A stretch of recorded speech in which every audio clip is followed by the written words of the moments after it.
வேளாண்மை நம்ம நாட்டினுடைய இதய துடிப்பு. அந்த இதய துடிப்புக்கான பட்ஜெட்டை பாத்துருவோமா?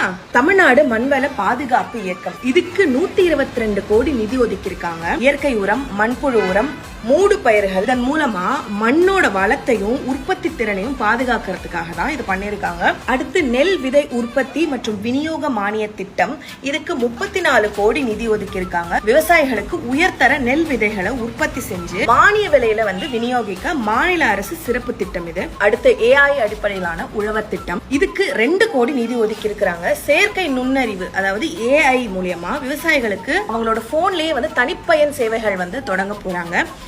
இதுல வானிலை முன்னறிவிப்பு, அதுக்கப்புறம் பாசன அட்டவணை, நெல் பயிர்களுக்கு நேரலையான சந்தை விலை எவ்வளவு, பயிர்ல ஏதாச்சும் நோய் இருந்தாலும் அதை ஒரு பிக்சர்லயே அதை பார்த்து கண்டுபிடிக்கிறது, இது எல்லாத்தையுமே இந்த ஸ்கீம்ல பண்ண போறாங்க. அடுத்து pulses and oil seeds self சஃபிஷியன்டா க்ரோ ஆகிறதுக்கான ஒரு ஸ்கீம், இதுக்கு 203 கோடி ஒதுக்கி இருக்காங்க. நிலக்கடலை, எள்ளு, இந்த மாதிரி எண்ணெய் உற்பத்தி செய்யற விதைகளை அதிகமாக்க போறாங்க மாநிலத்துல. அடுத்தது தமிழ்நாடு சிறுதானிய இயக்கம், இதுக்கு 63 கோடி நிதி ஒதுக்கி இருக்காங்க. சிறுதானிய உற்பத்தியை பெரிய அளவுல அதிகரிக்கிறதுக்கான ஒரு ஸ்கீம் தான் இது.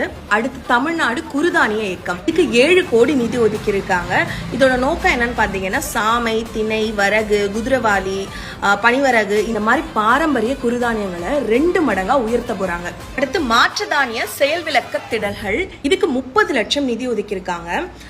இதோட நோக்கம் என்னன்னு பாத்தீங்கன்னா, அதிக ஊட்டச்சத்து நிறைந்த சீமை திணை, அதாவது கினோவா, பாப்பரை, குளச்சாமை, இந்த மாதிரி பயிர்களை விவசாயிகள் கிட்ட கொண்டு சேர்க்கறதுக்கு ஒரு திடல் மாதிரி அமைச்சு அவங்களுக்கு இதுக்கான விழிப்புணர்வு கொண்டு வருவாங்க. அடுத்தது பருத்தி மறுமலர்ச்சி இயக்கம், இதுக்கு மொத்தமா 27 கோடி நிதி ஒதுக்கி இருக்காங்க. பருத்தியோட உற்பத்தியை பெருக்கி அதோட தரத்தையும் உயர்த்தி விவசாயிகளுக்கு வருமானத்தை ரெட்டிப்பாக்குறதுக்கான ஒரு ஸ்கீம் தான் இது. அடுத்து மக்காச்சோள உற்பத்தி, இதுக்கு 36 கோடி நிதி ஒதுக்கி இருக்காங்க. இதுல என்ன பண்ண போறாங்க, அதாவது இதோட நோக்கம் என்னன்னு பாத்தீங்கன்னா, மக்காச்சோளத்தோட சாகுபடி பரப்பையும் விளைச்சலையும் அதிகரிச்சு விவசாயிகளுக்கு வருவாயை உயர்த்தி தர்றது. கடைசியா எனக்கு ரொம்ப ரொம்ப பிடிச்ச ஒரு ஸ்கீம் வேளாண் காடுகள் திட்டம், மொத்தமா 17 கோடி நிதி ஒதுக்கி இருக்காங்க. இதுல என்ன பண்ணுவாங்க அப்படின்னா, விவசாய நிலங்கள்ல நிரந்தரமா மரத்தை நட்டு பசுமை போர்வையை அதிகப்படுத்தி விவசாயிகளுக்கு extra income plus standard income உருவாக்குறதுக்கான ஒரு ஸ்கீம் தான் இது. இந்த ஸ்கீம்ஸ் மூலமா விவசாயிகளோட பயிர் உற்பத்தியும் அதிகமா இருக்கு, அதே நேரத்துல அவங்க வருமானத்தை ரெட்டிப்பாக்கிறதுக்கு தேவையான எல்லாத்தையுமே இந்த ஸ்கீம்ஸின் மூலமா கொடுத்திருக்கிறாங்க நம்ம தமிழ்நாடு கவர்மெண்ட்.